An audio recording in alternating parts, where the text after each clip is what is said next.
तो hello guys, welcome to Guruji coaching. Class 10 science chapter 1 के second part में आपका स्वागत है, जिसमें आज हम बात करने वाले हैं केमिकल इक्वेशंस के बारे में। तो बस पहले एक छोटा सा रिकैप ले लेते हैं कि हमने क्या पढ़ा था कि केमिकल रिएक्शंस हमारी क्या होती है। केमिकल रिएक्शंस हमारी रिएक्शंस वो होती हैं जिसमें कोई भी दो या दो से ज्यादा रिएक्टेंट्स आपस में रिएक्ट करके एक सिंपल प्रोडक्ट बना रही है, उसको हमने बोला था एक केमिकल रिएक्शन। अब उसी केमिकल रिएक्शन को हमने अभी तक लिखा था एक वर्ड इक्वेशन में, यानी कि हम लोगों ने जैसे कि एग्जांपल लिया था कि जब हमारा मैग्नीशियम जो है वो रिएक्ट कर रहा है अगर हमारा ऑक्सीजन के साथ, तो वो बना रहा है हमारा मैग्नीशियम ऑक्साइड। तो इस चीज को हमने अभी तक वर्ड्स की फॉर्म में लिखा था, तो इस चीज को हम बोलते हैं एक वर्ड इक्वेशन। अब इसी वर्ड इक्वेशन को अगर मैं इन the form of symbols and formula represent कर दूं, तो बस हमारा बन गया केमिकल इक्वेशन। आइए डेफिनेशन एक बार देख लेते हैं कि chemical equation is a symbolic representation of a chemical reaction in the form of symbols and formula. यानी मैं अपनी वर्ड इक्वेशन को, जो हमने यहाँ पे magnesium plus oxygen reacts to form magnesium oxide, हमने इस वर्ड इक्वेशन को अगर in the form of symbols and formula represent कर दिया, तो वही हमारी कहलाती है केमिकल इक्वेशन। कोई हार्ड एंड फास्ट और कुछ रूल नहीं है। अब एक केमिकल इक्वेशन जो है वो हमारी दो पार्ट्स में डिवाइडेड है।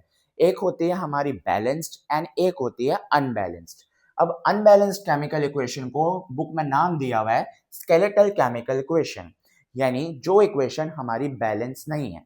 बैलेंस यानी कि रिएक्टेंट साइड का जो हमारा मास है वो प्रोडक्ट साइड के मास के इक्वल नहीं है।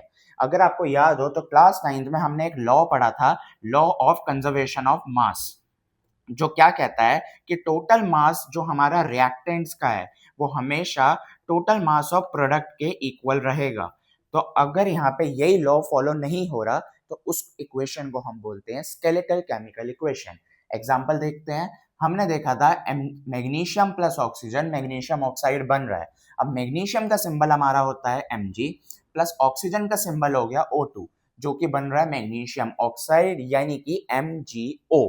अब इसको मैंने यहाँ पे रिप्रेजेंट करा है, तो अगर हम देखें तो यहाँ पे हमारा रिएक्टेंट साइड जो कि है हमारी लेफ्ट हैंड साइड, तो रिएक्टेंट साइड पे हमारा Mg जो है वो है हमारा सिंगल, और यहाँ पे प्रोडक्ट साइड पे भी हम Mg तो है सिंगल, तो यानी यहाँ पे तो Mg हमारा बैलेंस्ड है।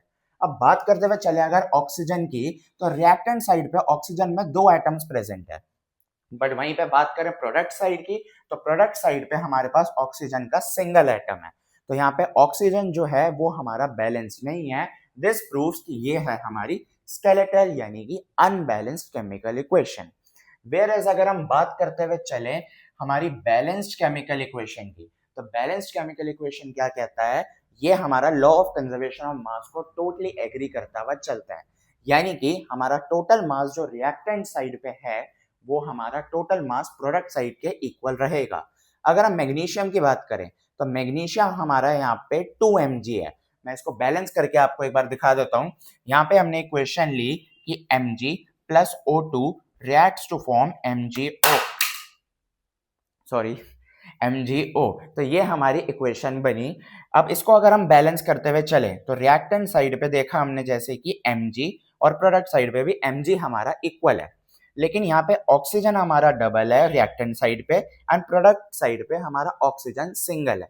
अगर हम इसको बैलेंस करें, तो मैं यहाँ Mg पे अगर 2 लगा देता हूँ, एंड अगर मैं यहाँ प्रोडक्ट साइड पे भी 2 MgO के साथ भी 2 लगा देता हूँ।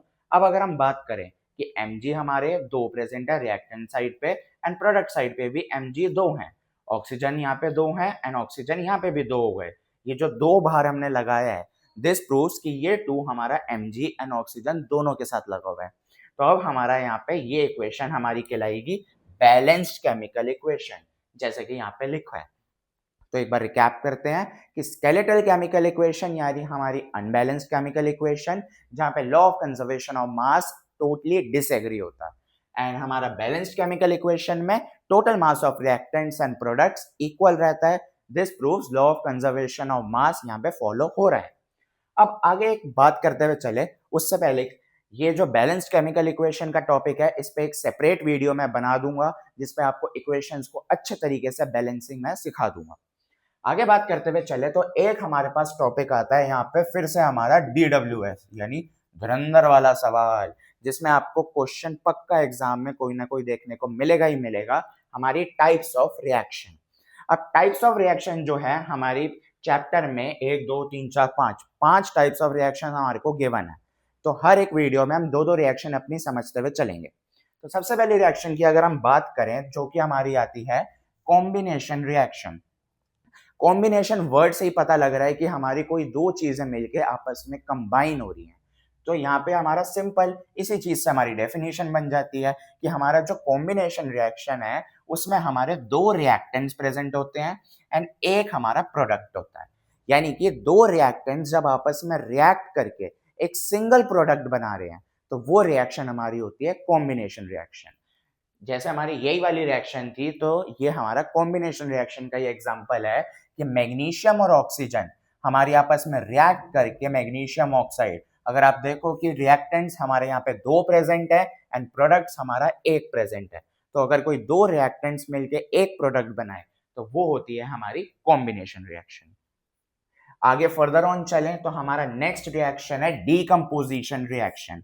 अब ये डीकंपोजिशन रिएक्शन जो है, डीकंपोजिशन रिएक्शन के हमारे फर्दर तीन टाइप्स भी होते हैं।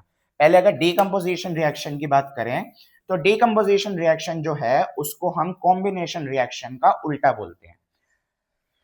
तो हमारा कॉम्बिनेशन रिएक्शन में क्या बोला गया था कि कॉम्बिनेशन रिएक्शन में हमारे दो रिएक्टेंट्स एंड एक प्रोडक्ट था, तो उसका उल्टा क्या हो गया, डीकंपोजिशन रिएक्शन में हमारा एक रिएक्टेंट एंड हमारे प्रोडक्ट जो हैं वो दो या दो से ज्यादा हो सकते हैं।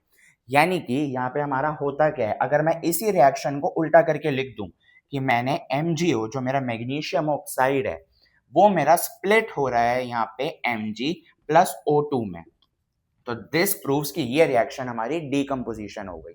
यानी अगर कोई एक प्रोडक्ट हमारा एक रिएक्टेंट हमारा स्प्लिट होके दो या दो से ज्यादा प्रोडक्ट्स में टूट रहा है तो वो रिएक्शन हमारी कहलाती है डीकंपोजिशन रिएक्शन। हम आपकी बुक में एक रिएक्शन दे रखी है कि Fe2SO4 यानी हमारा फेरस सल्फेट जो है वो हमारा स्प्लिट होके टूट रहा है किसमें, Fe2O3 plus SO2 plus SO3, यानी कि हमारा फेरस सल्फेट Fe2SO4 को हम बोलते हैं फेरस सल्फेट। तो ये फेरस सल्फेट हमारा स्प्लिट होके टूट रहा है ferric oxide plus sulphur dioxide and sulphur trioxide gas जो है वो यहाँ पे रिलीज हो रही है। तो ये रिएक्शन जो है आपका डीकंपोजिशन रिएक्शन का एग्जांपल हो गया। अब बात करते हुए चलें तो हमारे डीकंपोजिशन रिएक्शन के फर्दर तीन टाइप कौन कौन से है। पहला आता है हमारा थर्मल डीकंपोजिशन, दूसरा हमारा आता है फोटोलिटिक डीकंपोजिशन, फोटोलिटिक तो नाम से ही पता लग रहा है कि ये सनलाइट पे डिपेंड करेगा, एंड लास्ट हमारा आता है इलेक्ट्रोलिटिक डीकंपोजिशन जो कि हमारा इलेक्ट्रिसिटी पे डिपेंड करता है। अब अगर हम बात करें, हमने डीकंपोजिशन देखा कि एक सिंगल रिएक्टेंट हमारा टूट रहा है दो या दो से ज्यादा प्रोडक्ट्स में, तो यहाँ पे थर्मल डीकंपोजिशन क्या करेगा, थर्मल यानी कि हीट। तो अगर मेरा कोई एक रिएक्टेंट दो या दो से ज्यादा प्रोडक्ट्स में स्प्लिट हो रहा है with the help of heat, तो उस रिएक्शन को हम बोलेंगे थर्मल डीकंपोजिशन रिएक्शन। और अगर यहाँ पे हम बात करें फोटोलिटिक की, तो अगर मेरा कोई एक रिएक्टेंट दो या दो से ज्यादा प्रोडक्ट में टूट रहा है with the help of sunlight की वजह से, तो वो रिएक्शन हमारी कहलाती है डीकंपोजिशन रिएक्शन की फोटोलिटिक वाला टाइप, यानी फोटोलिटिक डीकंपोजिशन। और अगर मैं लास्ट बात करूं मेरे इलेक्ट्रोलिटिक डीकंपोजिशन की, तो इलेक्ट्रोलिटिक डीकंपोजिशन हमारा वो होता है जिसमें एक रिएक्टेंट टूट रहा है आपके दो या दो से ज्यादा प्रोडक्ट्स में with the help of electricity, तो वो होती है इलेक्ट्रोलिटिक डीकंपोजिशन। अब इस तीनों रिएक्शन में आपका एक जो फोटोलिटिक डीकंपोजिशन है, इसका एक क्वेश्चन बताता हूं जो एग्जाम में मोस्टली 99% रिपीट हुआ है आज तक कि फोटोलिटिक डीकंपोजिशन की एक ऐसी एप्लीकेशन बताओ। तो इसका एक आंसर है it is used in black and white photography. पुराने टाइम में जैसे ब्लैक एंड व्हाइट फोटोग्राफी चलती थी आपकी, तो उसमें हमारा ये फोटोलिटिक डीकंपोजिशन यूज होता है। ये इसकी एक एप्लीकेशन है, इसका यूज बोलो जो मर्जी बोलो, लेकिन ये मोस्ट इंपॉर्टेंट है, ये आपके एग्जाम में पक्का आने वाला है, आपको देखने को मिलेगा। तो अब ये वीडियो अगर पसंद आई है तो इसको लाइक सब्सक्राइब तो जरूर कर देना, क्योंकि वही बात, सब्सक्राइबर्स बहुत ज्यादा जरूरी है। और ऐसे और इंपॉर्टेंट क्वेश्चंस के लिए हमारे इंस्टाग्राम चैनल को भी फॉलो कर दो अभी के अभी, लिंक आपको डिस्क्रिप्शन में पक्का मिल जाएगा। और वेट करो अपना नेक्स्ट थर्ड पार्ट के लिए। Tata bye bye.